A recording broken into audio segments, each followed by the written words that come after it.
भारतीय संविधान का अनुच्छेद 3 भारत के संघीय ढांचे के तहत राज्यों और केंद्र शासित प्रदेशों के पुनर्गठन से संबंधित है। यह अनुच्छेद संसद को नए राज्यों के गठन, मौजूदा राज्यों की सीमाओं में परिवर्तन, उनके नाम बदलने, विलय करने या विभाजन करने की शक्ति प्रदान करता है। अनुच्छेद 3 की प्रमुख बातें: 1. नए राज्य का निर्माण। संसद नए राज्यों का निर्माण कर सकती है। 2. राज्यों की सीमाओं में परिवर्तन। संसद किसी राज्य की सीमाओं में वृद्धि या कमी कर सकती है। 3. राज्य के नाम में परिवर्तन। संसद किसी राज्य का नाम बदल सकती है। 4. राज्यों का विलय या विभाजन। संसद 2 या अधिक राज्यों का विलय कर सकती है या किसी राज्य को विभाजित कर नया राज्य बना सकती है।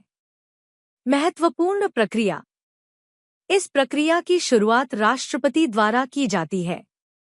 राष्ट्रपति संबंधित राज्य की विधानसभा से उनकी राय मांग सकते हैं, लेकिन यह राय बाध्यकारी नहीं होती। संसद को साधारण बहुमत से इस विधेयक को पारित करना होता है।